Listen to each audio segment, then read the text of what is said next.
l'action du sujet.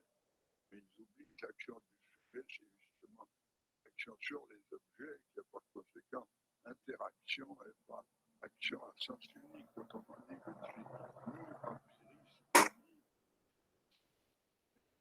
ni constructeur. C'est-à-dire que je pense que la connaissance est affaire de continue construction par l'interaction avec le reste, et ne sont pas très bornées.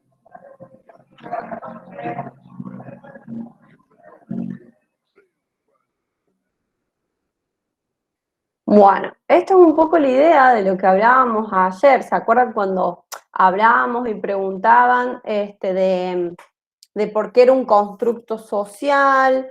Bueno, es esto lo que hablábamos ayer, este interjuego entre el objeto, entre el sujeto y el objeto, entre el organismo vivo y el mundo externo, ¿sí? Por eso es una construcción, y una construcción activa. De paso, recapitulando un poco lo que veíamos ayer, ¿sí? Entonces vamos a entrar de lleno a lo que es el texto de la cátedra de Piaget. Déjenme recordar el nombre del texto. Es El hombre y sus ideas, el capítulo 7, el modelo del desarrollo evolutivo de Piaget, en comparación con Skinner, Freud y Erikson, ¿sí?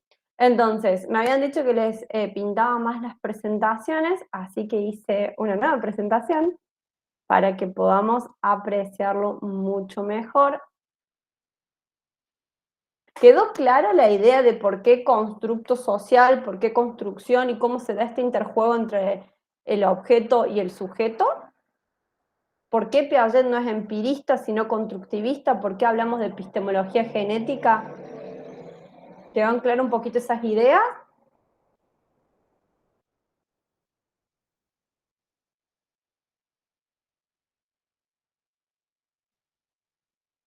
Bueno, esta falta de respuesta la voy a tomar como un sí y avanzo.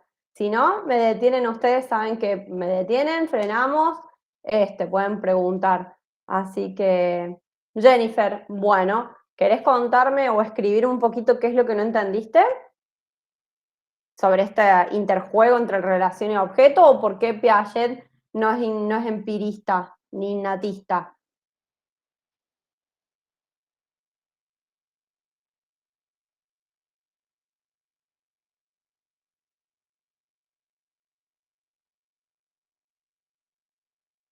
Por mí pueden activar el micrófono, sin vergüenza, si acá estoy yo haciendo ahí de DJ, ¿por qué no es?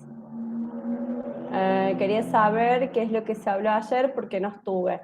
Bueno, tengo te lo resumo así nomás, Augusto. Ayer vimos dos textos, vimos el de Levian, ¿sí? Porque hicimos una historización de la psicología, y empezamos a ver el texto de Deval, que es de corte piagetiano porque era discípulo. Igualmente creo que hay un link donde está la clase grabada que la podés ver, y si te queda alguna duda, después me podés escribir. ¿Y qué vimos ayer con relación a lo que vamos a ver hoy? Que la psicología, ¿sí? Cuando hablamos de psicología hablamos en plural, hablamos de escuelas, ¿sí? Y en el caso de Piaget puntualmente, lo que hablamos es de una inteligencia, una sabiduría que se construye. ¿Cómo se construye? En el interjuego del sujeto con el objeto, es decir, del organismo vivo de la persona, del niño, en este caso niña, con el ambiente, con el medio, y es de vital importancia para la epistemología genética el medio. Es muy importante. El entorno, el medio va a definir, ¿sí? ¿Qué es lo que aprende el sujeto? ¿De qué forma? ¿Por qué? Porque se interrelacionan, porque se vinculan, ¿sí?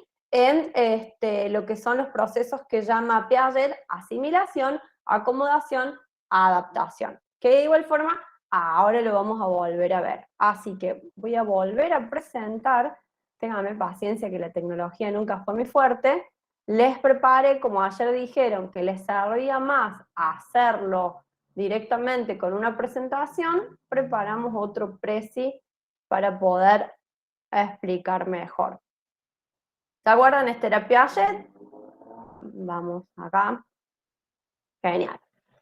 Bien, ayer habíamos comenzado a ver a Piaget. Este es un psicólogo, un epistemólogo, un biólogo, estudiaba mucho Piaget, suizo, considerado el padre de la epistemología genética, ¿sí? Eso es a lo que él llega con su filosofía, con su psicología, ese es su constructo, ¿sí? Que hace muchos aportes dentro de lo que es la psicología infantil. Yo, por cierto, no los estoy viendo, así que si me escriben, ténganme paciencia, porque como estoy presentando, no los puedo ver, ¿sí? Entonces, como les decía, ha hecho increíbles aportes a lo que es la psicología de las infancias, la psicología infantil, y se lo conoce por su teoría constructivista del desarrollo. Constructivista por lo que decíamos recién, porque se va construyendo, ¿sí? ¿De qué? De las inteligencias de los niños. Es una propuesta evolutiva donde se relaciona, donde hay un juego activo entre sujeto y objeto, ¿sí? Entonces, tenemos por un lado la psicología genética, que es lo que funda Piaget, donde, como decíamos ayer, pretende construir a la epistemología como una ciencia, ¿sí? Como una ciencia independiente de la filosofía. Recordemos que en esta época decir filosofía era mala palabra, era todo lo contrario a decir ciencia. Es por esto que lo que hace Piaget es plantear una pregunta que sea verificable, que no pueda ser rechazada, que sea científica, ¿sí? Entonces rechaza las preguntas con índole más bien metafísicas, ¿sí? Por ejemplo, ¿qué es el conocimiento? ¿Cómo se conoce? Y pasa a preguntarse para que pueda construirse como ciencia, para que tenga este reconocimiento, para que tenga un procedimiento, un criterio científico. Recuerden que en esta época estábamos bajo el paradigma, ¿sí?, del positivismo, que todo aquello que quiera hacer ciencia tiene que tener un método y ser comprobable así a grandes rasgos, ¿sí?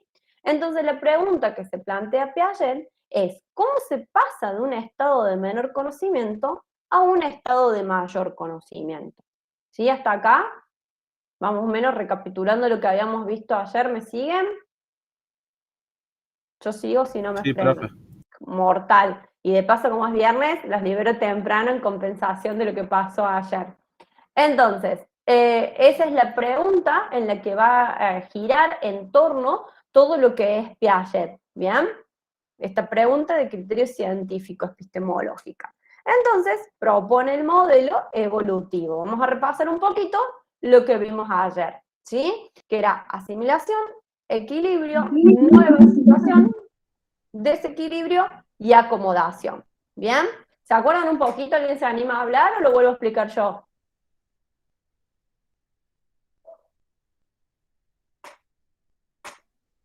Lo vuelvo a explicar yo, ningún problema.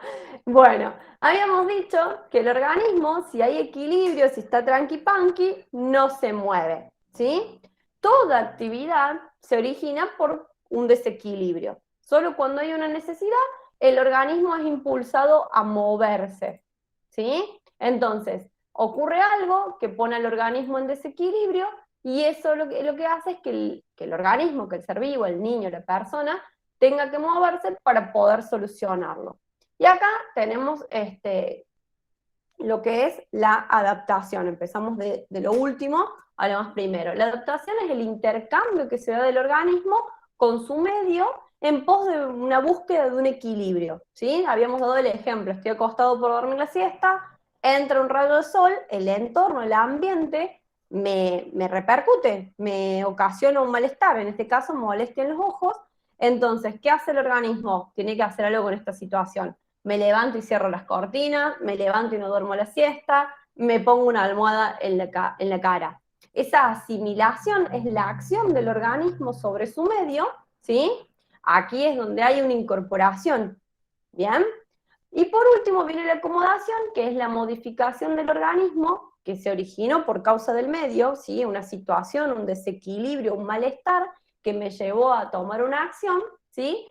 Y tiene como fin aumentar la capacidad de asimilación y, en definitiva, la adaptación. ¿Duda, consulta, pregunta? Hasta acá quedó más bien claro. Hacemos un poquito más de hincapié en esto. ¿Se acuerdan que habíamos hablado también de los esquemas de acción? ¿Sí? Que dan como resultado estos esquemas. Son actos que se transfieren de una situación a otra, no son visibles, es un constructo teórico, es como que nos queda una herramienta, como si fuera una receta de actuación ante diferentes situaciones, ¿sí? el proceso de asimilación del objeto, del conocimiento, sea cualquiera su naturaleza, puede ser algo físico o también puede ser algo simbólico, ¿sí? La asimilación no es solamente acción de salir y hacer algo, de cerrar unas ventanas o buscar un camino nuevo para que el perro no nos ataque, sino también que puede ser una asimilación simbólica de situaciones emocionales, intelectuales, ¿sí? Entonces la actividad del sujeto consiste en reconstruir para poder asimilarlo. Toda asimilación, todo aprendizaje es un proceso de reconstrucción, ¿bien? Y este es el ABC del constructivismo piagetiano. El mundo solo se asimila todo lo que sea, ya sea una actividad física, como decíamos, o una actividad intelectual, y así lo vamos incorporando. ¿Dudas, consultas hasta acá o podemos avanzar?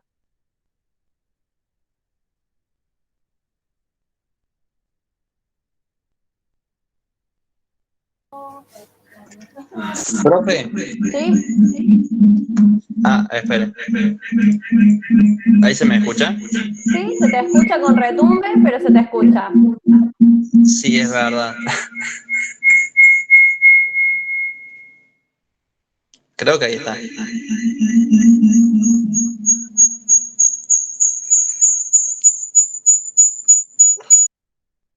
No te preocupes, ¿querés escribirlo? No hay ningún problema, veo que ahí estabas preguntando por lo del canal. Ahí lo tienen los chicos del centro, ellos lo pueden facilitar. Y si podemos repetir de nuevo lo que es asimilación, no hay ningún problema. ¿Quién lo preguntó? Fernando. Ahora lo repetimos. Como habíamos dicho, lo que propone los conceptos básicos de Piaget son los esquemas de acción. ¿Qué son estos? Son un conjunto de actividades, de actitudes que tomamos, simbólicas o prácticas, que no son visibles y que son un constructo teórico, ¿sí? ¿Cómo viene esto? Piaget tenía mucho conocimiento de la teoría darwiniana, ¿sí? Nos adaptamos, ¿sí? O morimos, así como muy extremista. Entonces, si estamos en un cómodo, tranquilo equilibrio, no pasa nada. ¿Qué sucede? El entorno, o nuestro organismo mismo, pensemos en el hambre, pensemos en el sueño, ¿sí? Nos provoca un desequilibrio. Este desequilibrio lleva al organismo a moverse, a actuar. No es una pobre víctima, sino que es un actor activo de la situación. Entonces, lo que va a hacer el organismo es la asimilación, ¿sí? Va a tomar lo que hay en el medio, ¿sí? Toma lo que hay en el medio, lo incorpora, lo asimila, si se me permite la redundancia, lo aprende con H intermedia, ¿sí? Y luego viene la acomodación, ¿sí? Esta acomodación es la que va a permitir esta transformación entre lo que pasó con el organismo y lo que sucedió con el ambiente, ¿sí? Si vamos a hablar de asimilación, también hablamos de acomodación. Es como dos hermanas, decíamos que iban de la mano. La interacción entre acomodación y asimilación es lo que Piaget llama la adaptación, ¿sí? Y esto genera un equilibrio hasta que sucede una nueva cosa que irrumpe y empieza el ciclo nuevamente, ¿sí? No sé si queda un poquito más claro, se entendió nuevamente lo de asimilación y lo de adaptación.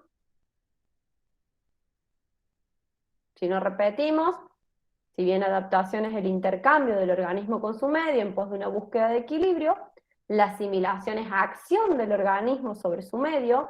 Aquí, en la asimilación, es donde se da la acción y la incorporación. Y por último tenemos la acomodación, que es la modificación del organismo que se originó en el medio, ¿sí? El cual se acomodó y tiene como fin aumentar la capacidad de asimilación, en definitiva, la adaptación. ¿Bien? Podemos avanzar un poquito, quedó un poquito más claro estos conceptos sumamente importantes. Buenísimo. Bien, ahí dice Guille que la van a pasar por los grupos cuando estén cargados. No se preocupen que están, y si no, bueno, también están los escritos. Algo muy importante que quiero hacer hincapié acá, vamos a hacer como un stop, me pongo la gorra 2 minutos. Esto no reemplaza ni las lecturas, ni el estudio, ni las clases con él o el lado docente. Que quede claro que esto es un repaso, una ayuda para sacarnos dudas, pero es muy importante que ustedes puedan leer los textos, puedan acercarse a ellos y poder asimilarlos, ¿sí?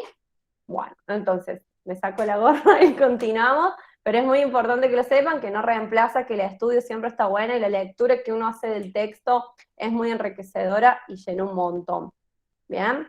Entonces, continuemos con el primer periodo. Entonces, ¿qué plantea Piaget? Que vamos a tener etapas, ¿sí?, de conocimiento. Y empezamos con el primero, que es el periodo sensorio-motor, que se da, que se origina entre los 0 y los 2 años, aproximadamente, ¿sí? Desde que la persona nace hasta aproximadamente los 2 años. En esta primera etapa, dentro de este periodo, hay subetapas, como para que se hagan una idea de lo complejo que es, ¿sí? ¿Se acuerdan que ayer hablamos de que al principio, en el crecimiento de los infantes, ya sea en China, ya sea en Kenia, ya sea en Inglaterra, era muy similar? El niño nace, tiene reflejos, crece y después se empiezan a diferenciar, como para recordar un poquito e ir conectándolo con los otros textos. Entonces, en esta primera etapa, ¿qué pasa con el niño? No hay diferenciación entre yo y el mundo, o sea, entre el individuo y el mundo.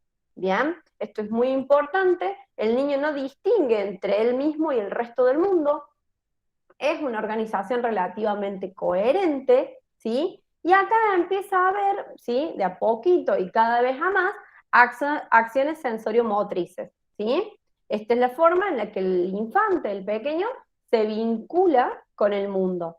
La organización es simple y práctica. Lloro porque me den la teta, lloro porque tengo un malestar, ¿sí? Piensen si tienen hijos, si tienen sobrinas, en cómo funcionan en este periodo, ¿sí? Llanto, son muy simples, son cuestiones más bien receptivas y motrices. Bien, un bebé de 0 años, de meses, no habla. Entonces, ¿qué es lo que vemos aquí? ¿Qué es lo más importante de esta etapa? Los reflejos, ¿sí? Los reflejos son innatos y se ponen al servicio del organismo, ¿bien? Pensemos, estos reflejos son reacciones circulares primarias. Circulares porque se repiten constantemente. Pensemos en succionar, ¿sí? Y volviendo al tema de los reflejos, son acciones propias que vienen de la herencia genética de los individuos, ¿sí? Y que son eficaces para la supervivencia del mismo. Por ejemplo, los reflejos de succión, ¿sí? Para que el niño se pueda prender el pecho materno, el mamífero, ahí está, no me salía, el mamífero se pueda prender a las mamas, porque es un reflejo de todos los mamíferos. El reflejo de prensión, ¿sí? Le soltas algo y el niño se agarra. El reflejo de marcha, el reflejo de Babinski, todos los niños los tienen, ¿sí? Y así se desenvuelven en el entorno. A medida que van creciendo, hay reflejos que se van, hay reflejos que todavía quedan las acciones espontáneas, ¿sí? Por eso son primarias, responden automáticamente a, si se ponen a pensar en un bebé, si al bebé se lo estimula en el cachete, en esta zona, no sé si me ven, automáticamente lo que por instinto, por reflejo tiende a hacer, es a succionar, ¿sí? A medida que va creciendo, esto se repite, quedan estas, por eso son acciones circulares, primarias, porque se repiten constantemente. El niño más grande, por ejemplo, vemos la succión del pulgar, chupetean el pulgar, o bien tienen acciones repetidas como acariciar una frazada, se van a dormir siempre con una mantita. Entonces, avanzando dentro de las subetapas de este periodo, ahí va. Empezamos a ver mayor intencionalidad por parte del organismo, tiene una idea fija, hace algo con una intención, ¿bien? Y en esta cuarta etapa, dentro de la subetapa del periodo sensorio-motriz, vemos las acciones circulares secundarias. Va de nuevo, circulares porque se repiten constantemente y van a coincidir aproximadamente cuando el niño empieza a vincularse con con lo exterior, con los objetos, ¿sí? Con el ambiente externo. Se da esta circularidad, se repiten, se va formando esquemas muy primarios, ¿sí? Muy básicos, muy básicos. ¿Y qué va haciendo? Empieza a manipular objetos, empieza a agarrar, es un comienzo muy, muy básico de vislumbrar, de decir el yo y el objeto, ¿sí? Entonces están estas reacciones secundarias, donde el medio se distingue con claridad, hay una resolución de pequeños problemas sencillos, ¿sí? Se empieza a tener permanencia del objeto, el objeto no desaparece, ¿sí? Se lo empieza a tener en cuenta, y más o menos eso sería lo más importante de este periodo. Acá lo podemos ver como un poquito más esquematizado, que me parece que a veces sirve para estudiar esto. Entonces, en este primer periodo, de los 0 a los 2 años, lo llamamos sensorio motriz. ¿Por qué? Porque hay primacía de lo sensorial y de lo motriz. Lo motriz, primero como reflejo, como respuesta innata, ¿sí? Los niños comprenden el mundo con estas acciones, ¿bien? Y después se dan los reflejos, que de a poquito van dando paso a la formación de pequeños esquemas, de esquemas simples, de poca complejidad. Recordemos que los esquemas eran un conjunto de acciones, ¿sí? No visibles, pueden ser simbólicas o actitudinales de acción, para. Y dentro de estos subestadios tenemos el primer tiempo, que son de reflejos puro y duro, reflejo de succión, reflejo de marcha, reflejo de prensión, reflejo de Babinski. A medida que el infante va creciendo y se va desarrollando, tenemos pequeños esquemas. Después descubre los procedimientos. Después hay una conducta intencional, ¿viste? Cuando los niños se empiezan a mostrar esa picardía. Después comienzan a explorar, a buscar, se empiezan a alejar de la madre y vuelven, ¿sí? Traen un juguete, levantan una hojita, empiezan a la marcha, el caminar, les permite esta búsqueda de novedades, de ir a explorar el mundo exterior, ¿sí? Y después, por último, ya llegando a los 2 años, tenemos pequeñas representaciones mentales, ¿bien? ¿Qué onda hasta acá el periodo sensorio-motriz? ¿Se entendió? ¿Quedó alguna duda o podemos avanzar? Cosas importantes mientras que se animan o escriben o hablan. Periodo sensorio-motriz, primacía de reflejos, ¿sí? Reflejos innatos. A medida que se va desarrollando y se van dejando de lado los reflejos, yo hago así como un resumencito, comienzan a haber pequeños esquemas simples, ¿sí? Y a medida que va creciendo el infante, cada vez más complejo. Y dentro de este estadio vamos viendo diferentes subestadios. Los reflejos, los esquemas, los procedimientos, la intencionalidad, ¿sí? La conducta intencional no se hace por reflejo, sino se hace porque se está buscando un determinado fin. Llega la marcha, comienza a caminar el infante y empieza a explorar, a sorprenderse, a vincularse con el mundo, y esta vinculación con los objetos le permite la última parte, que es la representación mental, ¿sí? Es como así un mini resumencito de lo resumido. Y así pasamos al siguiente periodo número 2, que es el periodo preoperacional, de los 2 a los 7 años aproximadamente. Tenemos una primera etapa, que es la etapa preconceptual, ¿sí? Donde hay un principio de pensamiento conceptual, es decir, de conceptos, de ideas. Recordemos cosas importantes de este periodo. No hace falta tener una gran memoria, sino ser un poquito bichos, en el sentido de que, ¿qué pasa entre los 2 y los 7 años? Los niños empiezan a hablar, comienza la escolarización. Con comenzar la escolarización comienzan los significados, los significantes, ¿sí? Primacía del objeto. Entonces esto es muy importante, ¿por qué? Porque los esquemas se van haciendo cada vez más complejos, incorporamos las aptitudes lingüísticas y eso es 100% simbólico, ¿sí? Entonces empiezan a haber significadores y significados, significantes, ¿bien? La mesa puede no estar y la palabra mesa nos lleva a un concepto que sigue existiendo, ¿sí? Esta es la aparición de la función simbólica. ¿Y qué otra cosa es importante acá? El juego. El juego es sumamente importante. ¿Alguien quiere hablar? No, nadie. Se arrepintió. Manuel, ¿quieres decir algo? Está abierto tu micrófono. No.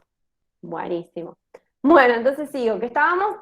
que es muy importante acá, no hace falta como súper memorizarlo, sino como pensar. Entre los 2 y los 7 años empieza la escolaridad, entonces, ¿qué va a hacer el niño? Se va a vincular con el otro, ¿sí? Entonces va a empezar a jugar. Y este juego va a ir teniendo cada vez más reglas, ¿sí? Más delimitado. Buenísimo, Manuel. Entonces, este juego va a ser más complejo y a mayor complejidad, mejores esquemas, ¿sí? Mejores esquemas, no que sean unos mejor o peor que el otro, sino que son esquemas mucho más complejos, mucho más enriquecidos, porque tenemos lo conceptual. Pudimos salir de lo sensorio, de lo motriz, de la acción, de las percepciones, y ya pasamos a conceptualizar. Entonces, ¿qué es lo importante o qué es una de las cosas importantes de esta etapa? El sincretismo, ¿sí?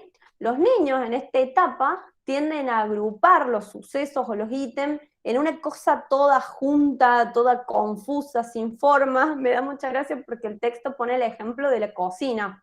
Pongo el mismo ejemplo para no despistarlos y que puedan guiarse en el texto. Que decía que los niños ven galletas, fósforo, decía una mujer con un delantal, no lo quise poner, un reloj de pared, una cuchara, y es todo cocina. Y no tiene forma, los fósforos pueden ser del camping, las galletas pueden ser de unas niñas exploradoras, la señora, la mujer puede ser otra cosa, pero ellos lo asocian todo en una única cosa, y este es el sincretismo infantil.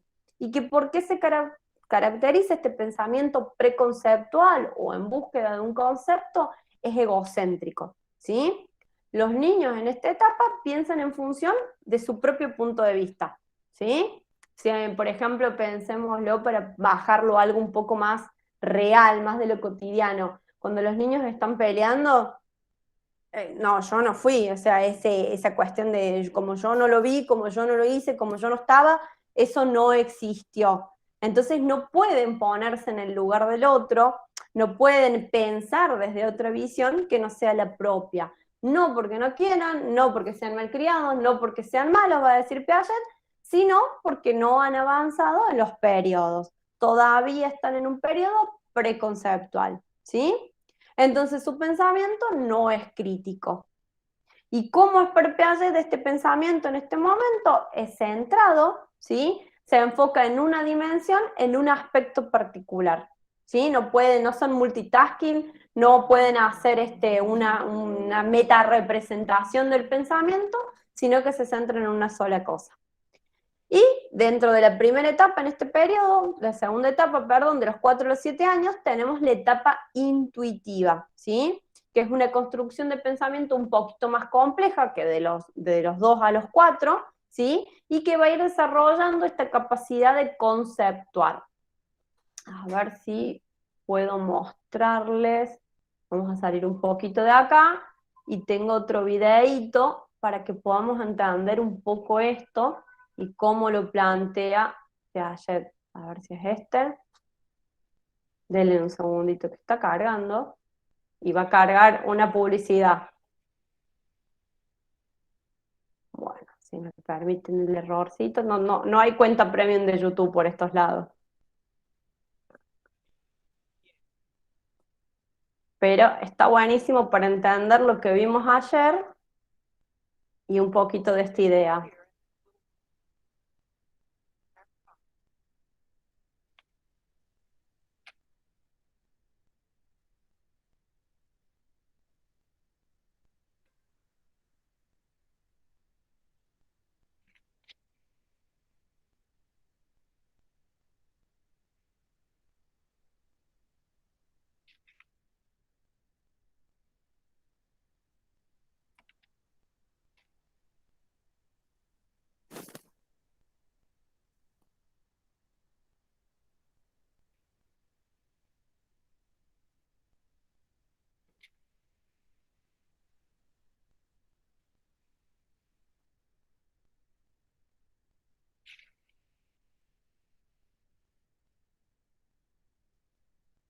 Mathieu, il y a dans sa voix, abouti par tâtonnement, par réserve,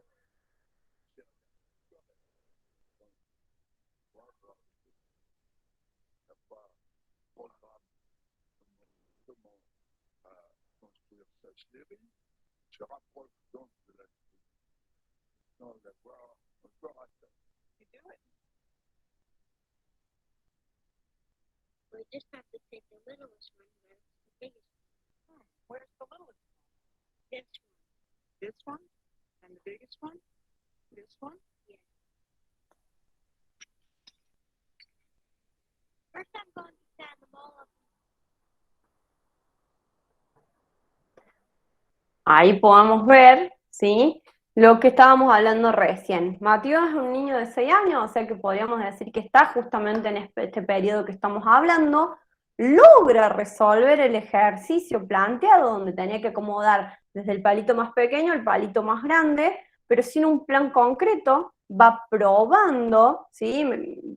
No tiene una metodología a seguir, no trazó una idea de decir, bueno, los voy a medir, los voy a acomodar así, no, fue probando, como bien dice Piaget, a ensayo y error. ¿Se acuerdan que ayer les decía que, como un dato de color, para Piaget no había equivocación? ¿Sí? A esto se refiere. Ensayo y error para ir asimilando, para ir acomodando el mundo, ¿sí? Es lo que estaba haciendo Mateo. ¿Se entiende este periodo? Profe, ¿le puedo hacer una pregunta sobre Sí, Bianca, las que necesites. preconceptual? Sí. Hay una pregunta en el examen que Ujú. decía, algunas características del pensamiento preconceptual son, y nos daban opciones. Nunca me quedó clara cuál era. Las opciones eran, egocentrismo está en todas las opciones, y después Ujú. cambiaba. Teníamos reversibilidad, Sí. otra que decía seriación, y Ujú. otra irreversibilidad. Bueno, O si no, ninguna es correcta, pero nunca me quedó clara cuál era la del preconceptual. me encanta que ya tenga las preguntas de examen. Hubiéramos empezado por ahí, las respondíamos y no hacía este presi. No, es broma. Bien, entonces, como decíamos recién, si te fijas, acá en sincretismo tenemos el egocentrismo. Esa va de cajón, ¿por qué? Porque es característica del pensamiento preconceptual, ¿sí? No pueden los niños de esta edad ver más allá de su pupo. O sea, están centrados en sí mismos. Si ellos no están, si ellos no lo ven, no se pueden poner en el rol del otro. Viste que a veces pasan que los padres le dicen, ay, pensá en mamá, piribí. No pueden hacerlo. Escapa de los conceptos que se están formando. Entonces, en el periodo preoperacional tenemos el egocentrismo, ¿sí? Y esto tiene que ver con el sincretismo. Entonces, si tuviéramos que marcar una sola opción correcta, marcaríamos en el periodo preoperacional el egocentrismo. ¿Cuáles eran las otras opciones que tenías también? Bien, era egocentrismo y reversibilidad, egocentrismo y seriación, o egocentrismo e irreversibilidad. Bien, perfecto. Entonces sería característico de esta etapa el egocentrismo y la irreversibilidad. ¿Qué quiere decir esto? Que el pensamiento es irreversible. Se define como la incapacidad de considerar una serie de operaciones inversas que restablezcan una situación original. Piaget lo hace con unos ejemplos de unos frascos, no sé si les contaron, que tienen diferentes líquidos que se van vertiendo en frascos de diferentes tamaños. Entonces lo que los niños piensan es que cambió la cantidad, ¿sí? A esto se refiere con el pensamiento irreversible. Entonces la respuesta correcta para esta pregunta, en el periodo preoperacional, ¿cuál es la correcta? El egocentrismo y la irreversibilidad de pensamientos. Todavía no se ha desarrollado lo suficiente los esquemas como para poder entender la reversibilidad de una cosa, de una idea o de un experimento, ¿sí? Esto lo hace Piaget experimentando, ¿sí? Demuestra con este tipo de experimentos que te comentaba la incapacidad que tiene el niño preoperacional de los 2 a los 7 años para poder reconocer el fenómeno de conservación, ¿sí? Si el fenómeno de conservación no se puede mantener, no se ha desarrollado, el pensamiento es irreversible, ¿sí? ¿Queda claro? Perfecto. Sí, muchísimas gracias. No, de nada, para eso estamos entonces. Egocéntrico e irreversible en el preoperacional. Y acá hicimos otro esquemita. Preoperatorio, de los 2 a los 6 años, de los 2 a los 7, va variando de acuerdo al texto. Entonces el niño ahora puede usar representaciones, pensamientos, en lugar de acciones abiertas para solucionar problemas.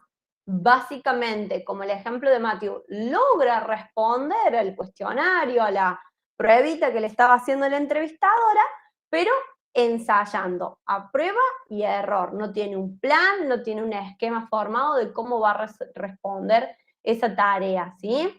Puede seguir siendo una etapa intuitiva, ¿sí? Se siguen conservando ciertas capacidades de abstracción. ¿Qué más? ¿Qué más? ¿Qué más? ¿Qué más?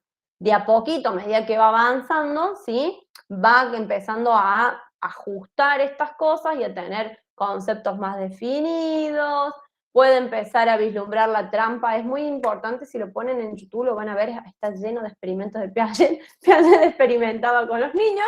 Se puede ver cómo va jugando con esta cuestión del fenómeno de conservación, que tiene que ver con la cantidad de líquido, con la masa, con la plastilina, ¿sí? Entonces ahí se puede ver cómo no se mantiene. Y por último, esta es buenísima. Lo que les mostraba recién en el videito, Piaget experimentaba, ¿sí? No tomaba como errores, sino como otro tipo de inteligencias, y eso está buenísimo si pensamos en que cuando trabajamos con niños, los niños son como esponjas, hay que tener mucho cuidado con lo que se declara, con lo que se dice, sino que no están en el momento de maduración, ¿sí? No podamos pretender que un niño de 7 años realice actividades de metarepresentación o que un niño de 2 años tenga conceptualización, ¿bien? Me encanta el chiste, porque esa soy yo con mi sobrino. Avancemos un poquito más. Tercer periodo, el periodo operacional concreto de los 7 a los 11 años, ¿sí? Aquí la actividad mental dominante, hablamos de niños intelectuales, y lo que Piaget llama movilidad de pensamiento. Acá sí encontramos la reversibilidad, ¿sí? Aquí es donde aprenden con H, que significa asimilar, toman, hacen, incorporan la idea de que la cantidad permanece invariable a pesar de las transformaciones perceptivas. Esto parece una tontería, pero es sumamente importante. Que el niño pueda reconocer que si estamos jugando con los frascos y tengo un frasco alto así y la misma cantidad de líquido la puedo poner en un frasco así, pero ancho así, el líquido es el mismo, es la misma cantidad. ¿Sí? Si podemos reconocer esto, quiere decir que hemos incorporado que por más que perceptivamente cambie, el objeto sigue siendo el mismo, ¿sí? Hay permanencia. Entonces, por eso hablamos de niños más intelectuales, hablamos de movilidad de pensamiento, porque acá el pensamiento es reversible, ¿sí? Entonces, haciendo hincapié en la pregunta que dijo la compañera hace un momento, la reversibilidad del pensamiento la encontramos en el operacional concreto, de los 7 a los 11 años, ¿sí? Y así el niño va a tener categorías mucho más amplias de pensamiento, mayor conceptualización. Que estemos en un periodo concreto no quiere decir que haya perdido la de los anteriores, ¿no? Sigue estando lo motriz, sigue estando lo perceptual, lo sensorial, sigue estando la conceptualización, va adquiriendo mayor cantidad de herramientas para mejores esquemas, ¿sí? Puede realizar operaciones inversas, todo es propia de este periodo. Y tenemos diferencias con el pensamiento preoperacional. Acá la capacidad de usar términos relacionales, ¿sí? La vemos en esta etapa.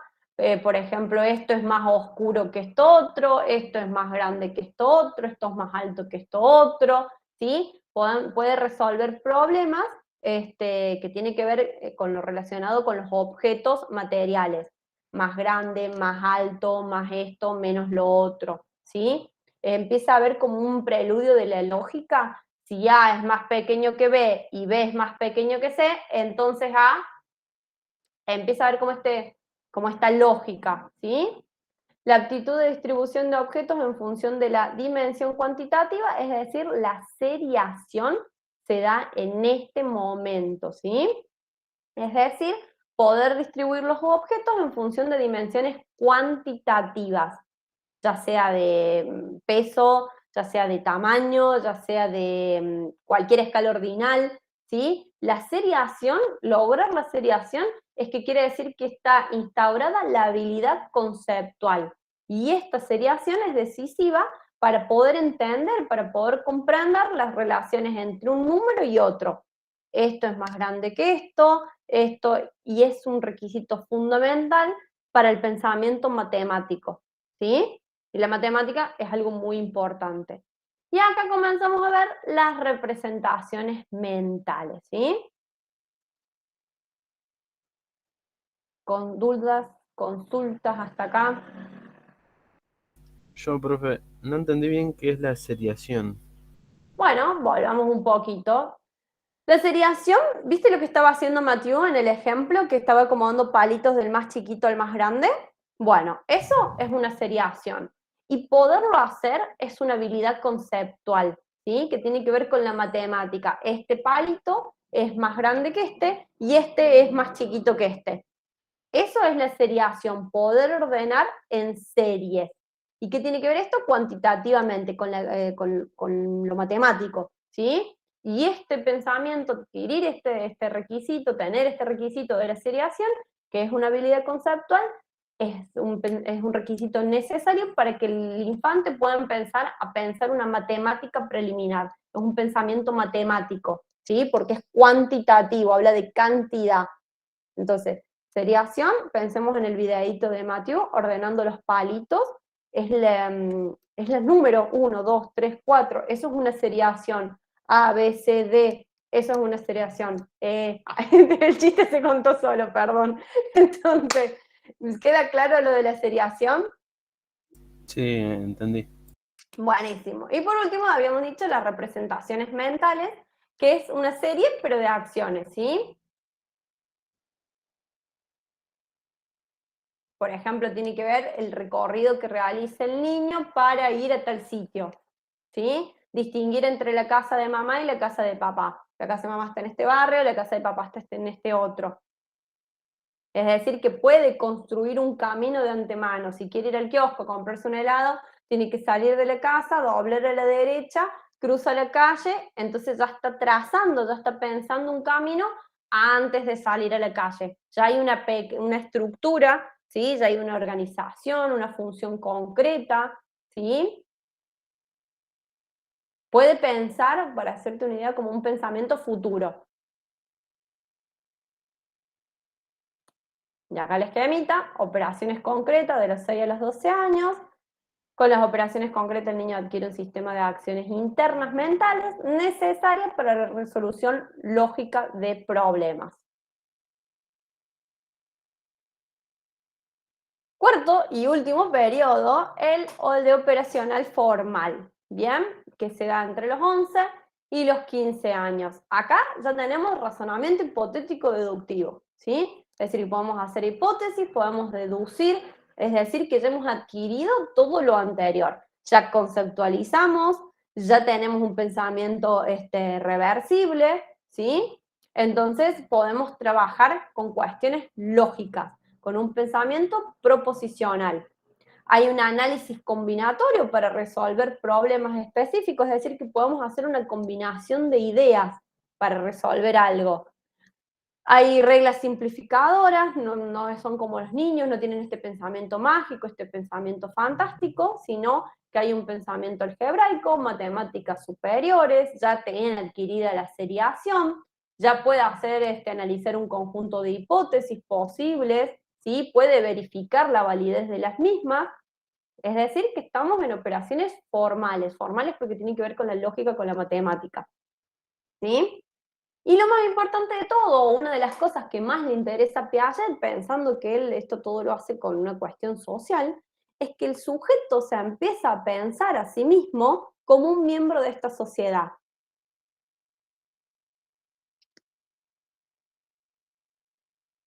Es decir, las operaciones formales de los 12 años hasta que uno es adulto, el nuevo desarrollo de operaciones conduce a la capacidad para poder razonar hipotética deductivamente. Bien, hasta acá es lo de Piaget, ¿sí? Lo de Piaget de los periodos, de las etapas. Uy, perdón, Augusto, no estaba viendo, entonces no te leí. Seriación sería entonces la forma que tiene el niño de dimensionar las formas y cantidades de un objeto. Seriación tiene que ver con la capacidad que tiene el niño de poder organizar cuantitativamente algo. El 1 va primero, el 2 va segundo, el 3 va tercero. ¿Sí? Mi hermano mayor, mi hermano del medio, yo el más chiquito. Hacer una serie, ¿sí? Cuantitativa con la matemática. ¿Puede mostrar la diapositiva de la operación formal? Sí, puedo. Déjenme, muevo el mouse, muevo la computadora. Ahí está. Bien, genial. Bueno, si queda alguna duda, Augusto, pregunta con total confianza. ¿Qué más? ¿No hay ninguna otra pregunta? No. Bueno, ahí quedó la diapositiva, le pueden hacer una foto y si después se la puedo pasar a los chicos del centro estudiantes, se las hice para ustedes, así que son todas de ustedes. Entonces, estos serían los periodos. Cada periodo tiene su cuestión particular. Lo importante es ver qué es lo más importante de cada periodo, ¿no? Si pensamos en el formal, hipotético deductivo, pensamiento matemático, el ser como el individuo como ser cabal de esta sociedad, como un miembro activo de esta sociedad. Si pensamos en el sensorio motriz, los reflejos, ¿sí? Los circulares primarios, los circulares secundarios, ¿sí? Si pensamos en el preoperacional, lo conceptual, ¿bien? Entonces, ya vamos terminando, ya les dejo de secar un poco la mente. Vamos a una pequeña comparación que hace el mismo escrito con otros autores. Con Freud quédense tranquilos, que lo vamos a ver la clase que viene, al igual que con Vygotsky, ¿sí? Semejanzas que plantean, según el propio Piaget, con el mismísimo Freud, es que en su obra es una fuente fructífera de hipótesis, ¿sí? Se puede hipotetizar con esta teoría, permite la hipotetización, ¿sí? A eso se refiere. La noción de esquemas simbólicos están relacionados con la teoría de Freud, ¿sí? Para Piaget toma ciertas cuestiones simbólicas de Freud con lo relativo a los esquemas, que tienen que ver con los procesos primarios y el sueño en Freud. No se entiende, pero lo vamos a ver más adelante cuando veamos directamente a Freud, porque hay un texto de él. En ambos, que es muy importante, defienden el punto de vista histórico. ¿Qué quiere decir esto? Como el pasado, como lo que el individuo vivió, influye en su realidad actual, ¿sí? ¿Se acuerdan cuando en el texto de Deval decíamos que lo que un niño vivió, ya sea, no es lo mismo el entorno, el medio de un niño que vivió en determinado país, con determinadas circunstancias, ¿sí? A las de otro que vivió en otro con otras determinadas circunstancias? Bueno, tiene que ver con eso, con ese punto de vista. Y los dos toman algo muy importante, que es el desarrollo de la moralidad. ¿Qué podríamos plantear como diferencia? ¿Sí? Ambos tienen el mismo método, dirá Piaget, pero van a diferentes cosas. Por un lado, Piaget está interesado, quiere resolver los problemas específicos al pensamiento conceptual, ¿sí? A cómo conocemos, mientras que Freud, ¿sí? Esta sería la primer parte de Freud, lo que menos se conoce, está interesado en los procesos primarios que infieren en el funcionamiento cognoscitivo. Esta sería así como la diferencia. Sí, el método es el mismo, sí, yo tomo las nociones de esquemas simbólicos de Freud, pero yo voy para esta dirección y Freud va para esta otra. Skinner es conductista y ve al niño, ¿sí?, moldeado por las contingencias. ¿Qué quiere decir esto? Que el entorno influye, afecta directamente al niño. ¿Mediante qué? Mediante reforzamiento, ¿sí? Acá es muy conocido, para poner un ejemplo, de Pavlov, el sujeto que toca la campana y el perro saliva. Bueno, eso serían las contingencias ambientales. La campana, le doy comida, ese sería el reforzamiento, y hace hincapié que estos aspectos, ¿sí?, los contingentes, los de afuera, los del entorno, son los que son reactivos, los que tienen que ver con el comportamiento. El entorno determina el comportamiento mediante reforzadores, ¿sí? No tiene nada que ver con Piaget, con que esta etapa, con que esta otra, no. Acá es el ambiente puro y duro golpeando sobre un individuo. No utiliza conceptos como conocimiento, como intención, como entendimiento, ¿sí? Acá para este autor, que tiene una estructura muy dura, muy cerrada, ¿sí?, tiene que ver con los planes de reforzamiento para cambiar las probabilidades, ¿sí? ¿Qué probabilidades hay? Si hago un ruido y le doy una comida a un perro, que cuando solamente escucha el ruido sin necesidad de la comida, salive, mueve la cola, se emocione.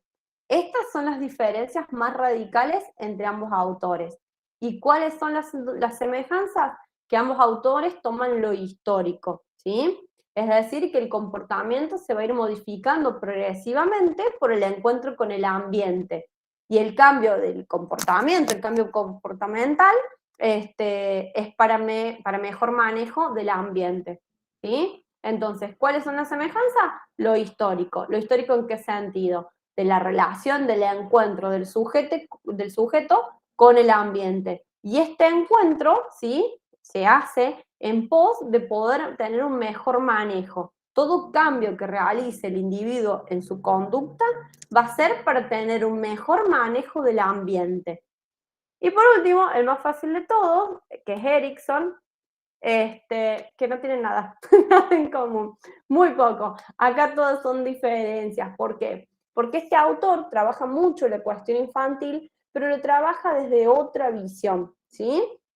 Este autor lo que hace hincapié, lo que es muy importante, son los factores socioemocionales. Entonces no habla de periodo sensorio-motriz, sino, por ejemplo, el primer periodo para Erikson es la fase de confianza o desconfianza, ¿sí? Tiene que ver con otros lados. Al apuntar al su foco, ¿se acuerdan que en la clase pasada le decíamos que en la psicología era un camino oscuro y cada escuela, cada corriente, cada pensamiento era un foco de luz que alumbraba una determinada zona? Bueno, la zona que alumbra a Erikson tiene que ver con los factores socioculturales y biológicos, tiene que ver con lo emocional, tiene que ver con lo social y con lo emocional, considerando los factores socioculturales y biológicos como codeterminantes de un proceso evolutivo, ¿sí? Entonces el niño es un recipiente donde ocurren todas estas cosas. ¿Y qué podríamos marcar como una pequeña semejanza? Es que coinciden en que el mejor medio para estudiar el infante es un medio natural, ¿sí? Es decir, donde el niño se está desarrollando en su casa, en su escuela, en su plaza, en el medio natural del sujeto. Aunque difieren radicalmente su metodología, ese sería como un punto de encuentro entre ambos autores. Entonces, hoy me porté bien, justito, hasta me sobra un minuto. Hermosa la diapositiva, no quiero decir nada, mejoré mucho más que la de la clase pasada. Entonces, para ir terminando, quiero volver a repetir que pueden releer los apuntes o leerlos, todos somos estudiantes, estamos en la misma, entonces como lo lees desde otro lado, tomando lo más importante, pero esto es como un repaso, como un pequeño resumen, no reemplaza ni el estudio ni la lectura. ¿Alguna duda, pregunta hasta acá?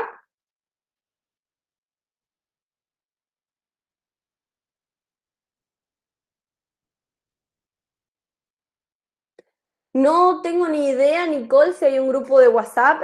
Las chicas del centro, tus compañeros lo van a poder responder muchísimo mejor. Qué bueno, Fernán, que esté todo claro. Mortal Iván.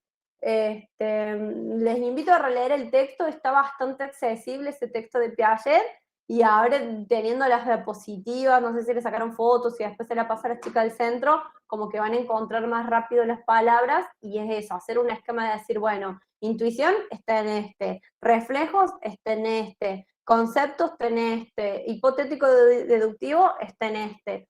Y bueno, y después las diferencias son esas que están ahí en las diapositivas. Última oportunidad para dudas y preguntas.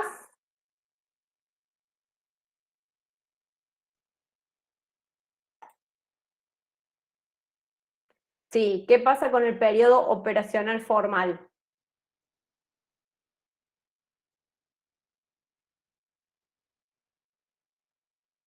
¿Cuál es la duda?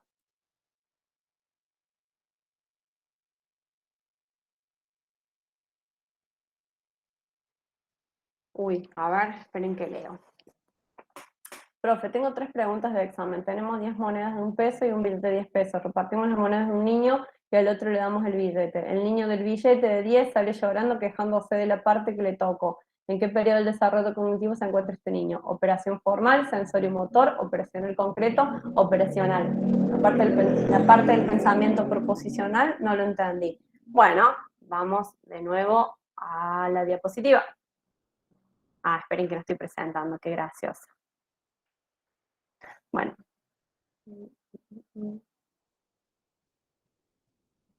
No se ve, ¿verdad? No. Presentar. Tuki. Ahí ya están viendo, ¿verdad? Vamos a presentar. Tiki. Y vamos a volver a las preguntas que hicieron.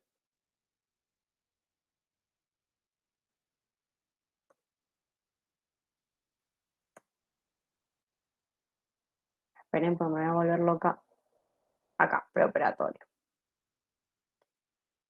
Bien, vamos primero con la pregunta de Federico. Entonces, ¿qué pasaba con un niño, sí, de 10, no dice la del niño. ¿Qué pasaba con este nene al que le daban 10 monedas, que parece mucho, parece un montón, en cantidad, es pila, y al otro que le daban en billete? Nosotros, sí, que somos grandes, que ya estaríamos totalmente en el periodo operacional formal, ¿sí? Tenemos esta idea de cantidad, ¿sí? Lo tenemos bien claro, ¿sí? Está la conservación ya instaurada, tenemos los conceptos, ¿sí? Entonces nosotros no tendríamos ningún inconveniente en entender que 10 monedas de 1 peso y un billete de 10 pesos son exactamente lo mismo. Es como el chiste de qué pesa más, 1 kilo de pluma o 1 kilo de plomo. Bueno, los dos pesan exactamente lo mismo, sino que para hacer 1 kilo de pluma necesitamos un montonazo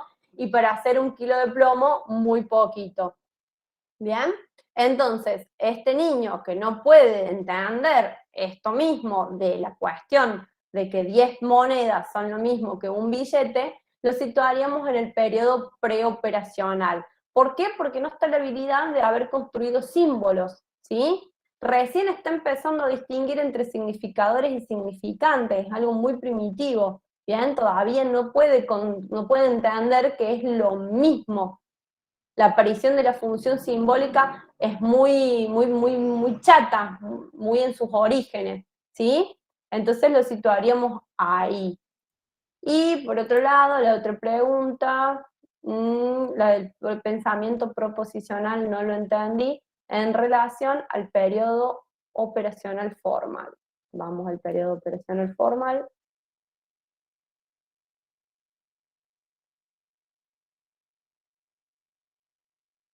Bueno, ahí llego. Ahí está. Bien, entonces, acá lo que no entendiste del periodo operacional formal es el pensamiento proposicional. No lo entendí. Bien, ¿qué es lo que no entendiste del pensamiento proposicional? ¿Te animas a compartírmelo?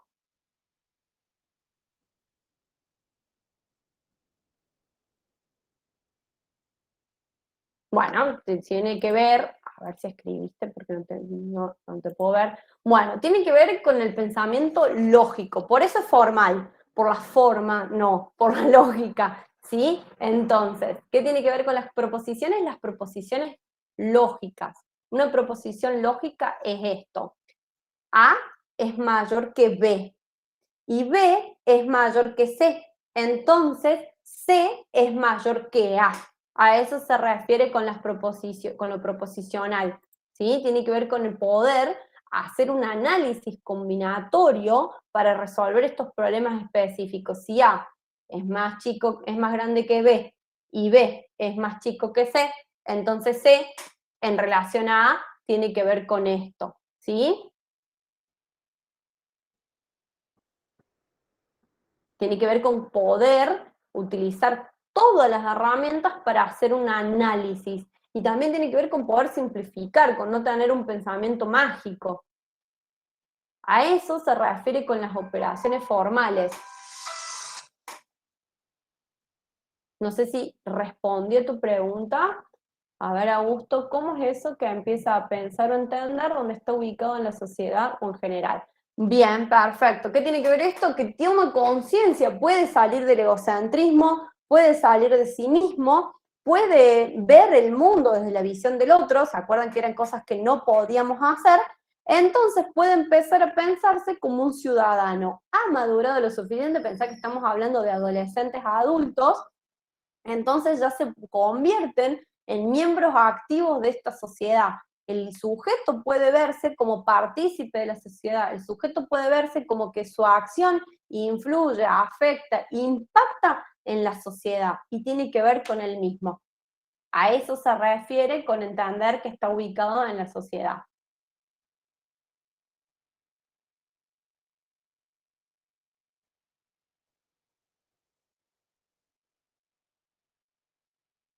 ¿Alguna otra consulta? No sé si quedó claro, Augusto.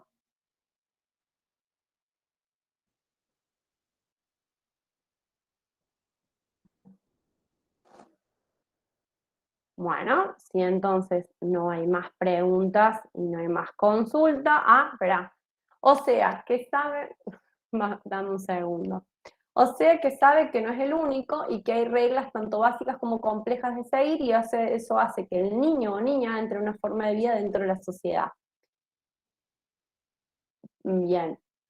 Sí, tiene que ver con eso, tiene que ver con eso mismo, ¿sí? Ya no son niños, ya son adolescentes, pensá que estamos hablando de personas de 15, 16, 17, 18 años, tiene que ver con que ya puede seguir reglas, tiene que ver con que ya puede entender que hay una constitución, que hay normas, ¿sí? Que la autoridad ya no es mamá y papá, sino que hay un control, ¿sí? De leyes, de normas, de pautas para seguir, y que él es miembro activo de esa sociedad, desde ir a votar hasta que si, no sé, toma alcohol en la vía pública, lo pueden detener, ¿sí? Entonces, a ver.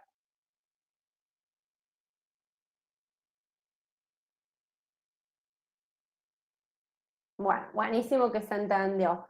Bien, entonces, no les quito más tiempo, un placer, cualquier duda o consulta, las chicas del centro estudiante tienen mi contacto, ahí le pasamos el presi, y nos vemos la próxima clase, ¿les parece?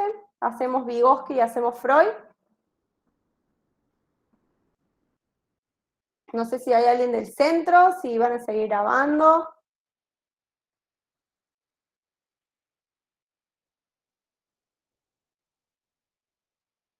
Estamos acá como en un limbo. Guille, ¿estás por ahí? Ay, qué bueno, no, qué paciencia, la pasé genial. Estaría bueno que se animen y participen y pregunten y digan, para mí es esto, para mí es lo otro, pero bueno, de a poquito vamos ganando confianza. Bueno, entonces chicos, los dejo, que pasen un hermoso fin de descansen, estudien, pero también descansen, pero estudien. Así que desde acá les mando un beso, un abrazo, que estén bien. Dale, genial. Entonces hacemos así. De nada, chicos, que estén muy bien, disfruten mucho. Nos vemos, chao, Gracias, chao. profe. Hasta luego. Nos vemos, Bianca, que estés muy bien. Nos vemos, Yara. Chao, Iván. Chao, Enzo.